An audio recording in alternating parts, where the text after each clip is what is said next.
At the same time, I don't see the demonstrations that much in favor of the government, and there are massive demonstrations in favor. As a matter of fact, they've been happening every Saturday, apparently, and we'll show some images of that.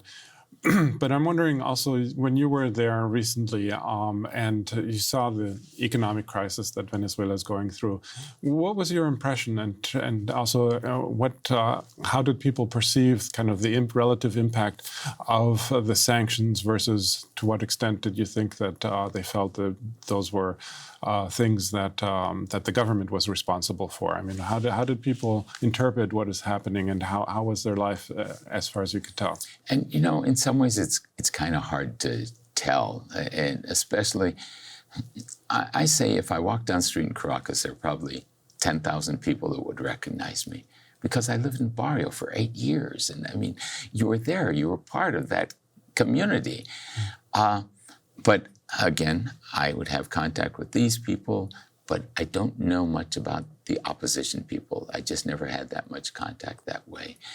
And to say this is what people are thinking, hear both sides, it's tough. That's what I'm going to say. It is tough. There's no getting around that. But I also have to say, I saw more people on the street in Chicago a few weeks ago begging in 3 minutes than I saw in the 2 months I saw in Caracas.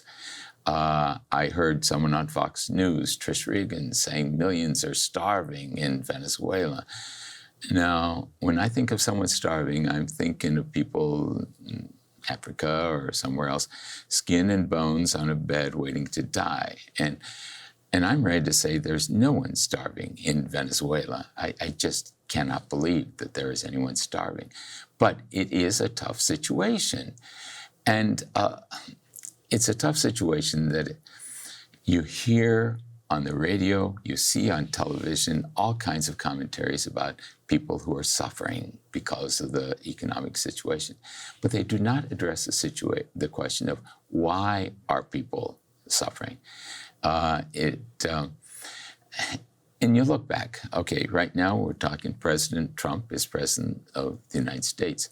But President Obama, back in 2015, talked about Venezuela being a threat to our national security. And as a result of saying that Venezuela is a threat to national security, it gave the right to begin imposing sanctions. And the example I use, I presume you have a bank account, I presume you have a credit card. What if you needed some medicine for your child and you went to the bank and said, I need $1,000 from my account, and they said, you can't have it.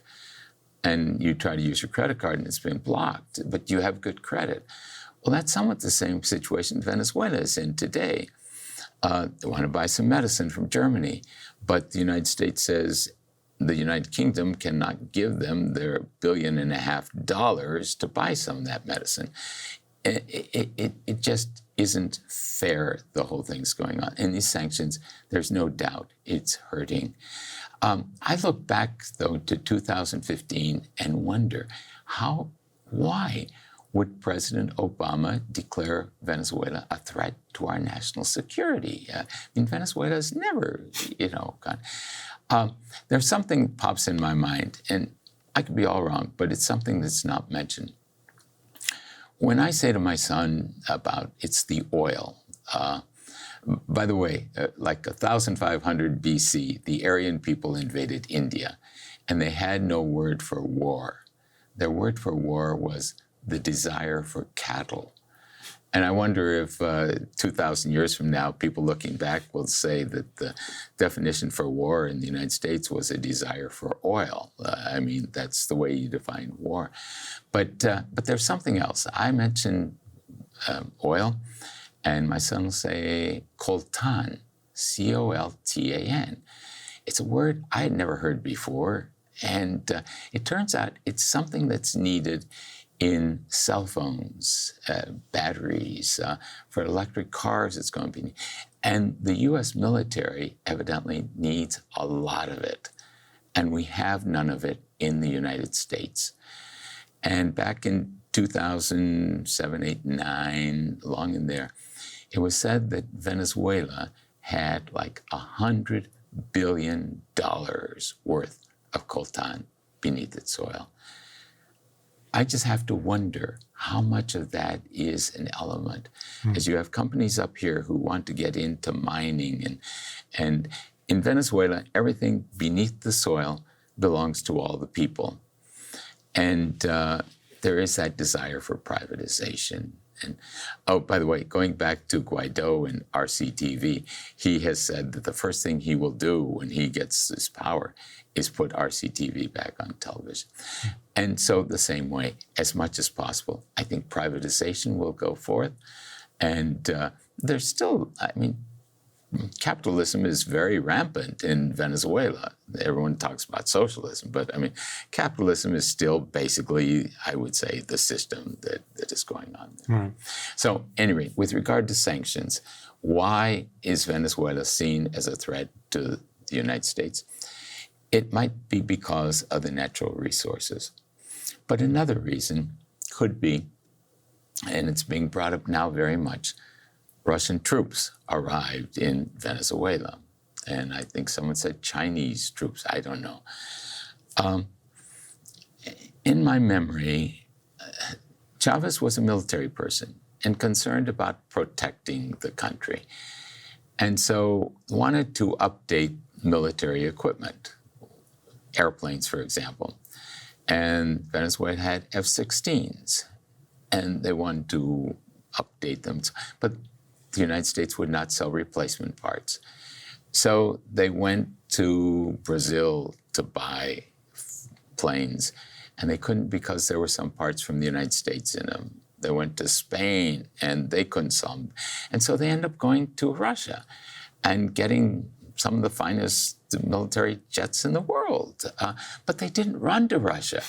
I mean, they were coming to the United States, and they were being turned off by the United States.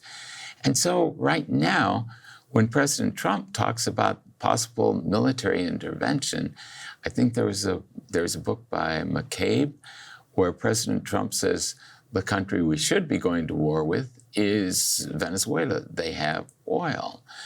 Well, Venezuela has to think about how do we protect ourselves. And so it wasn't a matter of inviting Russians all this time, but now suddenly I see that as part of the thing. We're involved in a war between 2-3 world powers, and Venezuela happens to be the source at that moment. There is a quotation by President Trump that I like a lot here. I have it written down. December 7th, 2016, President-elect Donald Trump said in Fayetteville, North Carolina, "We will stop racing to topple foreign regimes that we know nothing about. This destructive cycle of interventions and chaos must finally come to an end." Oh, that gave me so much hope. I mean, it's so... The destructive cycle of interventions and chaos must come to an end. That was after he was elected. Well, I think the operative phrase there is probably that countries that we know nothing about. In the meantime, he found out about the oil and about the coltan and all the other opportunities to make money. And of course, using as a pretext, I mean, the hypocrisy is just unbelievable when you think about, when they talk about the human rights situation or the humanitarian crisis and so on, whereas, vast swaths of Africa are, suffering humanitarian. Yemen, of course, the U.S. is supporting a war against Yemen. And that is a real humanitarian crisis that the Trump administration is supporting and fomenting. And in the meantime, they're saying, "Oh, we have to, take care of Venezuela." Well, in Cheyenne, where I live, there was an article in the newspaper. The kids were going to have a week off for spring break, and they're concerned because the number of children who are receiving breakfast every morning and lunch that are not going to have that for the coming week, of vacations. There's a church in Cheyenne that every week pass out 500 bags or boxes of food, and people can't come back twice. I mean, Cheyenne, we're only like 50, 60,000 people, and yet there are hundreds of people looking for food. And then we talk about humanitarian crisis, which brings in a little bit of press reporting on the That was going to be my there. next question, is how you perceive that. I came back to the United States on February 2nd. And February 3rd, I looked at Yahoo News, and there I saw a headline that said, the headline was, it's from the Telegraph, Venezuela Crisis, Nicolas Maduro on brink as military top brass turn against him. And I thought, my golly, I was just there yesterday, and military top brass turn against him. And so I read this article. There were 47 paragraphs. Paragraph 18, there is one sentence that said, the demonstrations came as a general from the Venezuelan Air Force announced he no longer recognized Mr. Maduro as the country's president in what appears to be the highest ranking military defection to the regime. A general living in Washington, D.C., who probably has all kinds of friends among the military in the United States, said he no longer recognized. And that was the headline on brink as top military brass turn against him. You're up against that kind of thing. The United States sends on military planes aid, humanitarian aid. It's on the Colombian border in semis waiting to go across the border. And two of these semis are set on fire.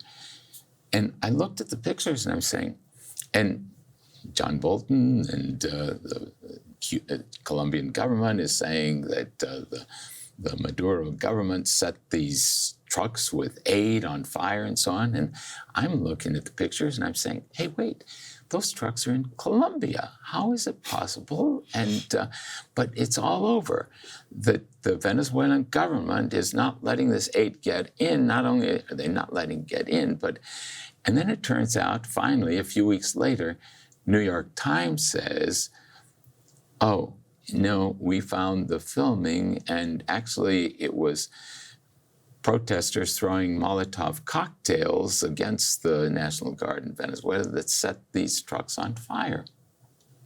Actually, there were other news services that had that beforehand right away.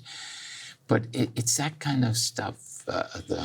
You repeat something over and over and over again. And there was a UN Human Rights Commission that went down. I think the former president of Chile in charge of it or whatever. And she says 3 million people have left Venezuela. Well, when you start throwing figures around, 3 million people, and I say, were there maybe just 2,999,999? But where do they get these figures? And then they keep repeating them and repeating them. 1 million children are not attending school now. I remember one time, it was the anniversary of the end of the Vietnamese War, but there was, the main article I saw was about a common grave was found in Iraq with 1,000 bodies. And the Washington Post or whoever said our reporter wasn't able to go there. There were only 2 taken to it. So I'm saying, you don't just one day find 1,000 bodies. There I was at that gravesite, which I mentioned, 68 bodies in garbage bags.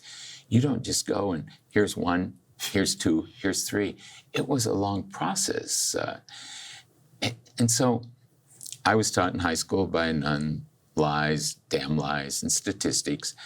And yes, statistics have value, but many times they're figures thrown out that don't really represent the reality of what's happening. So the news, it has been, it's been like torture for me. And it ends up being torture in many ways. I was at a Catholic church in Cheyenne, Wyoming a couple weeks ago. And ever since I've been a kid, I fall asleep in church. And since I've been a teenager, I fall asleep during the sermons. And so I was half asleep when I heard the word Hugo Chavez. And I woke up and I thought, did I hear Adolf Hitler? And in our time, Hugo Chavez? And I waited until the end of Mass. We Catholics don't stand up and say amen, and even less to stand up and say, what did you say? I mean, I wanted to hear again what this deacon said. And so at the end of Mass, I went up and asked, did I hear Hugo Chavez? And who else? And he mentioned Adolf Hitler, and I don't know who else. And I said, I don't think you know much about Hugo Chavez. And I tried to find a way to approach him gently, and I said, I remember where I was when I heard on the radio that President Chavez had died. I pulled off the road. I was in Cheyenne, Wyoming. I pulled off the road and I cried. The people who lived in those cardboard shacks were now living in decent houses, and their kids were studying in school and they were working on degrees. And there's all that. People do not realize the difference that Hugo Chavez made. And now they don't realize the difference that Nicolas Maduro has made either. I think there's like 2.5 million homes. I'm throwing out one of those million things, but I've seen them of new housing that's been constructed. I think we have like maybe 1 million of housing project or homes in the United States for low-income people, and they're the Venezuelan government. And people criticize the government because they use the oil money for social development. In the meantime, the country is being demonized and the president is being demonized. Yes, I mean, that, and this goes way back. Again, I'm saying, I look at the book, they called Chavez a dictator from the day he was in. Right. And we never had so much freedom of the press as when he was there. And so it's just a story that continues on and on and on. And I don't want to say the government there is perfect, and things are certainly not perfect right now, but you have to ask the question, why? I think of Dom Helder Câmara in Brazil, who said, if I give food to someone who's hungry, they say I'm a Christian. But if I ask why are they hungry, then suddenly I'm a communist. And it's somewhat the same thing. People, the media, we're talking about the media, is not asking the question, why are people having problems getting food and getting medical attention and so on? Yeah, the issue keeps being simplified. We try to, of course, report on it and try to present it in its complexity. But we're going to have to leave it there. Okay. I was speaking to Charlie Hardy, author of the book Cowboy in Caracas. Thanks again, Charlie, for having joined us today. Well, and thanks. And it's a privilege being with you and with the people who will be watching this. And thank you for joining the Real News Network.